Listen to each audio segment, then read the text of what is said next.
Okay, so let me ask you a question. If I told you I knew when the next big earthquake was going to hit, and not because I'm a geologist, not because I'm looking at charts or anything, but because I uh, had a chat about it with a divine being while I was, say, fixing a roof. I'd probably say you have a really vivid imagination. Or, more likely you're trying to sell me some kind of doomsday survival kit. Right, exactly. Yeah. That's the normal reaction. We want data, we want science, we want peer review. Yeah. But what if I Right. what if I wrote it down, time-stamped it, put it out there, and then maybe 3 weeks later, the ground starts shaking exactly where I said it would, and then I do it again. Well, at that point, the skepticism starts to fight with the evidence, right? You have to move past, is this even possible? And start asking, okay, who are you and how are you doing this? That is the very, very uncomfortable question we're getting into today. We're doing a deep dive into a collection of documents that are, and I don't say this lightly, unlike anything we've really looked at before. We're talking about the written records, the divine messages of a man named Narciso Olalo. And we should be super clear from the start. This isn't, some big shot televangelist in a fancy suit. He's not a high-ranking church official. Olalo is, by his own account, and, well, his employment records, he's a maintenance worker. A maintenance worker who claims to be the, and this is a direct quote, #1 instrument chosen by God. It is a fascinating case study in belief. We have this huge archive of his writings spanning from 2013 basically to right now. And these aren't vague, you will have a bad Tuesday kind of horoscopes. These are incredibly specific visions, detailed warnings of disasters. Floods, typhoons, even train crashes. Exactly. And a very, very strict set of moral instructions that go along with them. So here's our mission for this deep dive. We're not here to preach, we're not here to convert anyone, but we're also not here to just dismiss it out of hand. We're going to treat these files like data. We'll look at Olalo's specific claims, this really unique relationship he says he has with the divine, and most importantly, we're going to check the receipts. The track record he presents is proof that he's the real deal. It's really a look into the mechanics of modern day prophecy. Although, I should probably correct myself right there. If Olalo were here, he would stop us. Because of the title, right. I Well- saw that in his files. He really doesn't like the word prophet. He's almost allergic to it. It's a huge distinction for him. He writes about this one moment where he asks God, what should I call myself? Am I a prophet, a messenger? And the answer he gets is weirdly almost bureaucratic. The answer is just calling, all caps. Calling. That sounds less like a title and more like a function or a job status. That is exactly it. That's how he sees it. He explains in the text that he's an instrument. You don't keep a hammer on your desk all day. You just pick it up when you need to hit a nail. He says he's only called upon when a message needs to be delivered. It kind of implies a lack of ego, which I guess supports his whole credibility argument, this ordinary man thing he leans into so heavily. Oh, completely. He's a maintenance man. He fixes things for a living. And he uses his own salary, his own hard-earned money from that job to fund his crusada, which is what he calls his crusade. That really stood out to me. Yeah. Because we live in a world where, let's be honest, religious leaders are often tied to wealth. Yeah. But Olalo has this strict, zero tolerance policy for taking money. It's totally black and white for him. Yeah. He quotes a command from God in his notes that says, please do not sell my words. So everything he does, the preaching, the healings, all of it, has to be free. And he really uses that as a weapon against the established church, doesn't he? Oh, absolutely. He has this really blistering critique of priests and pastors. He calls them false prophets. But his definition of false isn't really about their theology. It's about their bank accounts. For him, if you ask for tithes, if you pass a collection plate, you're selling God's word, period. It's a very populist message. I'm the working guy paying my own way, and they're the elites taking your cash. Precisely. And that builds a certain kind of trust, doesn't it? If he's not asking for your money, then maybe, just maybe, he's telling the truth. That's the psychology at play. But he is asking for something. There's always an ask. If it isn't money, then what's the currency here? He asks for the 3 Ps. This is the core doctrine that shows up in all the instructional texts. Okay, walk me through them. First is paglabego. That translates to change, but it's specifically about changing from wrong beliefs, wrong actions. The second is pagsisi, repentance for your sins. Okay, so far that's pretty standard religious stuff. What's the third one? Lubos na paniniwala. And this means complete belief. But here's the catch. It's not just belief in God.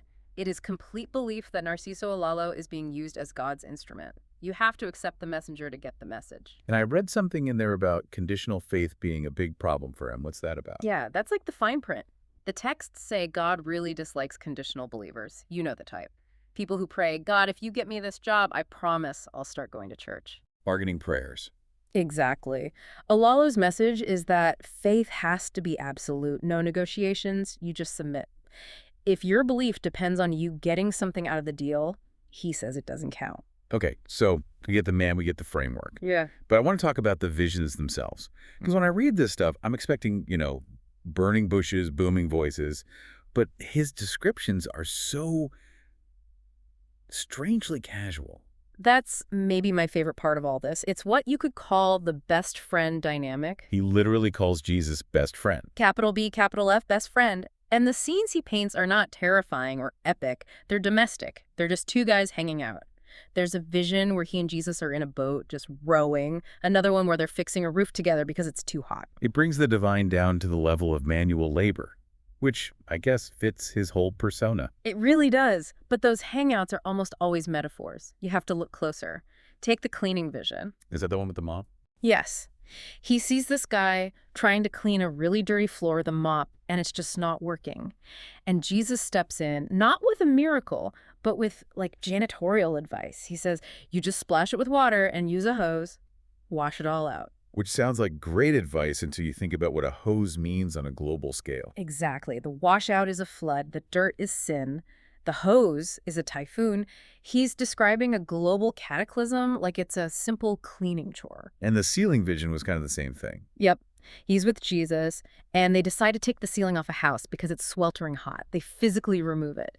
Olalo's interpretation is that this meant a huge shift in the weather removing the roof that was blocking the rain. And sure enough, the source notes that right after this vision, a heat wave broke, and Manila was hit with massive floods. What's so wild is that he's not just a passive observer in these things. He's not watching a movie. No, he's an active participant. He's climbing ladders, he's hiding from waves. There's this one vision where Jesus shows him a map of the world pointing to south, west, and north. And then there's this bizarre little detail where he says Jesus showed him the north was under the globe. Under the globe? What does that even mean? I have no idea. But it's this very physical, tactile interaction with divine geography. And the point was that God told him to go to these places. His mission is physical. It involves travel. Okay, let's get to the part that probably makes or breaks this for a lot of people. The receipts. Because, anyone can say they dreamed about a flood, but his followers point to this very specific pattern of proof. And that pattern is all about the timeline. The sources are meticulous about the dates. Step 1. A message from God is written down and posted online on date A, step 2. The actual news event happens on date B, and that gap in between, that's the proof. Let's talk about the earthquakes. The Nepal quake in 2015, a horrific tragedy. Mm-hmm. What did Olo claim about that one? This is one of the big ones for him. On April 2nd, 2015, he records a vision where he sees a huge, wide fence. But as he looks closer, he realizes it's not a fence, it's a church. And then he watches it crumble and fall. He writes down the warning, many churches and buildings will be destroyed. And the earthquake hit. April 25th, 23 days later, a massive 7.8 magnitude quake. And if you go back and look at the news from that day, there are so many heartbreaking stories about historic churches collapsing, sometimes during services. So he had the event and the specific detail of a church. What about something more recent, like the Turkey-Syria earthquake in 2023? Same pattern. February 2nd, 2023. He documents a vision where he's inside a house and suddenly he feels like he's being rocked violently, like in a cradle. He hears things falling. It's a purely physical sensation of shaking. And the quake itself. February 6th. 4 days later, the massive earthquake devastates the region. The immediacy is what his followers point to there. He felt the shaking before the ground actually shook. Earthquakes, though. You could argue they happen. But the one that really made me pause was the train. The 2015 train tragedy. Yeah, this one is where the detail gets almost uncomfortably specific. Tell me about that vision. July 7th, 2015. He writes about seeing a train, and he's focused specifically on the wheels. He sees one of the wheels disengage, his word, or come loose. Then the vision shifts, and he sees people jumping into water because the crash happens near a bridge. Wow. It's a very complex sequence. A specific mechanical failure, a bridge, people in the water. And then on August 5th, a train derailment happens. The source material says it matches the details, including the bridge. Olalo points to that disengaging wheel as the proof. He says you just can't guess a mechanical failure like that. It's not just travel will be difficult today. It's a specific engineering problem he claims he saw a month earlier. Exactly. And he does the same with weather. Floods, storms, that seems to be the main form of cleansing in his whole theology, like with Hurricane Irma in Miami. Right, he called that one out by name. He did. June 2017, he has a vision about popular places. He specifically says Miami by name and that it needs God. Irma hits in September. And there was a recent one, wasn't there? Storm is Stemming in 2024. Yeah, and that vision was so mundane. He's in a house with Jesus, water is rising, and Jesus just turns to him and says, "Best friend, move your bag to higher ground, put it on the sofa. They have to rush because waves are coming." Put your bag on the sofa, it's so normal. But then days later, Storm and Tang hits and causes massive flooding. The interpretation is that the bag is everything valuable that you need to save before the water comes. It's a practical warning from a divine source. It's weird, the scope is both hyper-local, like his bag, and totally global. As Son notes about Ohio and Russia in there. Yes, in 2022, he wrote about unusual winds and tornadoes in places they don't normally happen. He names Ohio and Russia, and then the source material points to news reports of tornadoes in Ohio and waterspouts in Russia. He sees it all as one big, connected global phenomenon. Okay, we have to touch on the political side of this. Because he might be a maintenance man, but he has some very pointed things to say about figures in the Philippines. He does, and we have to be really careful here. We're just reporting what his texts claim as divine revelations. We are not, validating any of these political attacks. Understood. The documents mention Senator Leila de Lima quite a bit. They do. Olalo claims he had a vision where a voice told him de Lima was hiding things. He lists them. Hiding criminals, hiding drug lords, hiding the truth. And there was something about J.B. Sebastian as well. Yes. He claims another vision confirmed the public allegations about her relationship with Sebastian, and he frames it as them having a husband and wife dynamic in their illegal dealings. The interesting part for us is how he presents it. He's not saying, "I read the news and I think she's guilty." He's saying, "God showed this to me." Which turns a political opinion into a spiritual fact. Exactly. It just removes any room for debate. He calls her the mother of demons in one text. And then, and this is key, he links her to the priests. He says her allies are the priests, who are also sinners. So it all comes back to his crusade against the religious establishment. Mm-hmm. The politicians he doesn't like are in league with the priests he doesn't like. It's a unified theory of corruption. There's a vision where he climbs a ladder to look into a tall building, and inside he sees priests in white gowns with children. He asks God what it is, and God tells him that is the school owned by the priests using the money from the people. It always comes back to the money. Always. Yeah. For Olalo, the financial aspect of the church is its original sin, and that vision is his justification for why his own mission has to be free. He's the guy on the ladder outside looking in, they're inside, counting the cash. So we have the predictions, the critique, Mm-hmm. but where is all of this headed? Because when you read the more recent documents, the tone starts to shift. It gets a lot darker. It gets apocalyptic. There's no other word for it. The running theme is that all these disasters, the floods, the quakes, they aren't random. They're samples. Samples, like a free trial of the apocalypse. That's a good way to put it. They're reminders, previews of the second coming. He even has this code, 1 by 11 by 111, that he says relates to increasingly strong, unusual typhoons. Like, it's ramping up. Level 1, then level 11, then level 111. I remember reading one vision that honestly was pretty disturbing. The one about the bodies. That's maybe the most harrowing passage in the whole collection. He sees bodies floating in the water, wrapped up like packages, and he's horrified. He asks God, why? Why did you let this happen? And the answer he got? The answer he records is just chilling. He says God told him he let them die because they were sinners who ignored the messages. That is incredibly heavy. It's a very Old Testament kind of consequence. It is. The message isn't just, you should probably get an umbrella. It's, you need to prepare your soul. And the mantra that keeps showing up. There is no way to run. There is no place to hide. He says the only safety isn't on high ground or in a bunker. The only safety is the spiritual preparation he's offering. It creates this very stark choice. You're either on board with his message or you're one of the bodies in the water. That is the ultimatum. He says people who believe in his calling are lucky. Everyone else. Well, they face the cleansing. It's a theology of survival through obedience to him, the messenger. So where does that leave us?